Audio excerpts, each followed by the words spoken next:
সর্বদা এগিয়ে যেতে পারাটা বড় নয়, কখনো কখনো স্রোতের বিপরীতে দাঁড়িয়ে থাকতে পারাটাও সবথেকে বড় জয়। জীবনে প্রত্যেকটা কাজেই যে সফলতা অর্জন করতে হবে তার কোনো মানে নেই।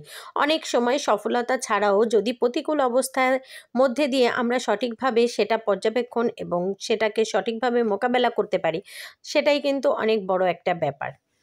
আসসালামু আলাইকুম, জেনিন বাংলাদেশি ব্লগার থেকে আমি জেনিন আপনাদের সাথে চলে এলাম নতুন একটা ব্লগ ভিডিও নিয়ে। তো আজকে কি দেখাতে চাচ্ছি, আজকে আসলে একটা রেসিপি বলতে পারেন। তো রেসিপিটা হচ্ছে আমার বড় জায়ের হাতে নুডলস রান্নার রেসিপি। আসলে আমার বড় জা কীভাবে নুডলস রান্না করে সেটাই আপনাদের সাথে শেয়ার করতেছি। তো আজকে আমরা কোকোলা নুডলস হচ্ছে আমার বড় জা রান্না করে আমাদেরকে খাওয়াবে, তো সেটাই খাবো। তো এখানে আমার হচ্ছে ভাবি কিন্তু নুডলসটাকে সিদ্ধ করে অলরেডি নিয়েছে। তারপরে হচ্ছে একটা কড়াইতে তেল, পেঁয়াজ, ঝাল এগুলো সব কিছু দিয়ে হচ্ছে ভেজে নিল। তারপরে এখানে তেল, ঝাল, পেঁয়াজের মধ্যে 4টা ডিম এখানে ভেঙে দিল। তারপর হচ্ছে ডিমগুলো এই ঝাল পেঁয়াজের সাথে ভাজা ভাজা করে নিবে। তো দেখতে থাকুন। এ পর্যন্ত যারা যারা আমার ভিডিওটা দেখেছেন একটা লাইক দেননি, তারা অবশ্যই একটা লাইক দিয়ে কন্টিনিউ করবেন। আর যারা হচ্ছে আমার চ্যানেলে নতুন তারা প্লিজ আমার চ্যানেলটাকে সাবস্ক্রাইব করে পাশে থাকবেন। তো আপনাদের সাথে কথা বলতে বলতে ভাবি কিন্তু এখানে হচ্ছে লবণ দিয়ে দিয়েছে, ডিমটা ভাজা ভাজা করে নিল। তারপরে এখানে 4 প্যাকেট হচ্ছে ম্যাগি মশলাটা দিয়ে দিল। ম্যাগি মশলা দিলে কিন্তু আসলে নুডলসটা খেতে অনেক মজা হয়।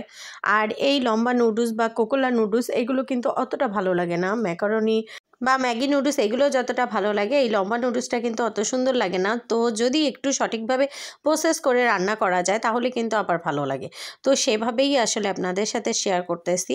তো এখানে কিন্তু ভাবি হচ্ছে মশলাটা ডিমের সাথে সুন্দর করে ভাজা ভাজা করে এক পর্যায়ে এখানে কিন্তু টমেটো কুচিয়ে দিয়ে দিল। তো আপনারা এখানে চাইলে টমেটো কোচানোর বদলে টমেটোর সসটাও ইউজ করতে পারেন।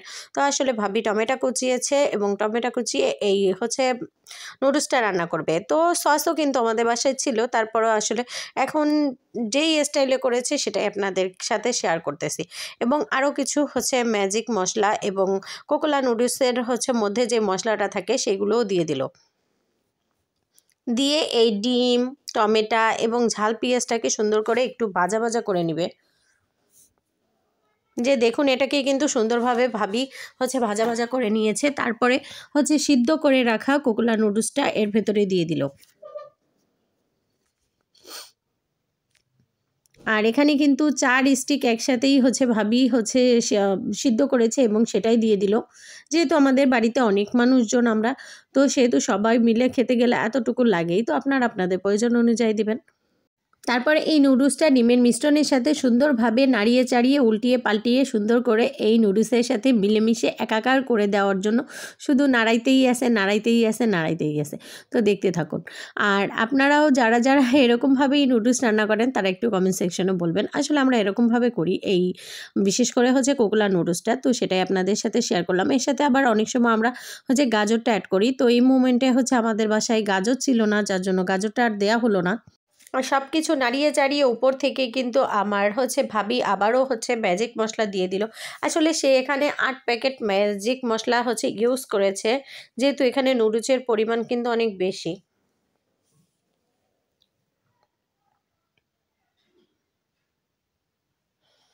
আর নুডলসটা আসলেই অনেক মজা হয়েছিল, আমরা সবাই মিলে খেয়েছি।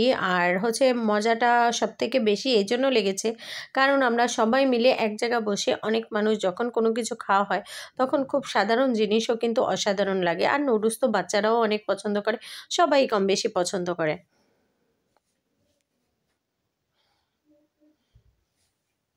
আর এই যে দেখুন কত সুন্দরভাবে আমার হচ্ছে যা আমাদের জন্য হচ্ছে নুডলস রান্না করতেছে।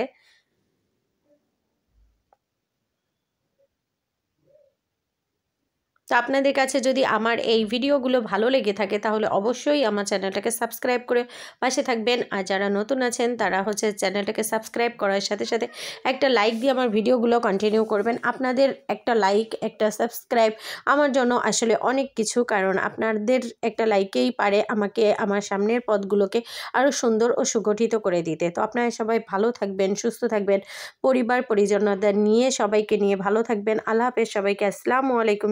আমার জন্য দোয়া করবেন।